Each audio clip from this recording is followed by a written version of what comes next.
ಒಂದು ಸಲ ಈ ಕಾಡಿಗೆ ಹೋದರೆ ಮತ್ತೆ ಬರೋ ಚಾನ್ಸೇ ಇಲ್ಲ. ಅಲ್ಲಿ ದೆವ್ವ ಇದೆಯಾ ಅಥವಾ ಭೂತ ಇದೆಯಾ ಅಥವಾ ಅಲ್ಲಿ ನಡೆಯೋದಾದ್ರೂ ಏನು? ಹೌದು, ಮಲಯಾಳಂ ಇಂಡಸ್ಟ್ರಿಯ ಮತ್ತೊಂದು ಮೈಂಡ್ ಬ್ಲೋವಿಂಗ್ ಮೂವಿ. ನಾನು ಮಾತಾಡ್ತಿರೋ ಮೂವಿ ಹೆಸರು ಸಂಭವಂ ಅಧ್ಯಾಯಂ 1.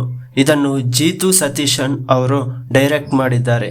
ಇದು ಜಿಯೋ ಹಾಟ್‌ಸ್ಟಾರ್‌ನಲ್ಲಿ ನಮ್ಮ ಕನ್ನಡ ಭಾಷೆಯಲ್ಲೂ ಲಭ್ಯವಿದೆ. ಕತೆ ನಡೆಯೋದು ಕೇರಳ ಮತ್ತು ತಮಿಳ್ ಬಾರ್ಡರ್ ಅಲ್ಲಿರೋ ಒಂದು ನಿಗೂಢವಾದ ಕಾಡಲ್ಲಿ.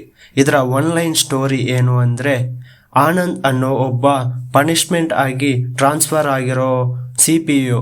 ಅವನು ಟ್ರಾನ್ಸ್ಫರ್ ಆಗಿ ಬಂದಾಗ ಒಬ್ಬ ಆಕ್ಸಿಡೆಂಟ್ ಆಗಿ ಅವನ ಜೀಪ್ ಹತ್ರ ಬೀಳ್ತಾನೆ. ಅವನ ಹತ್ರ ಸಿಗೋ ವಾಕಿಲಿ ಒಂದು ವಾಯ್ಸ್ ಬರುತ್ತೆ, ನನ್ನನ್ನು ಕಾಪಾಡಿ, ನಾನು ಕಾಡಿನಲ್ಲಿ ಸಿಕ್ಕಾಕೊಂಡಿದ್ದೀನಿ, ನನಗೆ ತುಂಬ ಏಟಾಗಿದೆ, ನನ್ನನ್ನು ಕಾಪಾಡಿ ಅಂತಾನೆ. ಆವಾಗ ಆ 3 ಜನ ಆಫೀಸರ್ಸ್ ಕಾಡಿಗೆ ಎಂಟ್ರಿ ಕೊಡ್ತಾರೆ. ಅಲ್ಲಿ ನಡೆಯೋದೇ ವಿಚಿತ್ರ. ಟೈಮ್ ಲೂಪಲ್ಲಿ ಸಿಗಾಕೋತಾರೆ. ಇದರ ಇಂಟರ್ವಲ್ ಬ್ಲಾಕ್ ಮಾತ್ರ ನಿಮ್ಮನ್ನು ಸೀಟ್ನ ತುದಿಗೆ ತಂದು ಕೂರಿಸುತ್ತೆ.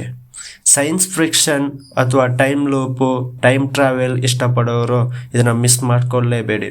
ಇದು ಜಿಯೋ ಹಾಟ್‌ಸ್ಟಾರಲ್ಲಿ ನಮ್ಮ ಕನ್ನಡ ಭಾಷೆಯಲ್ಲಿ ಲಭ್ಯವಿದೆ.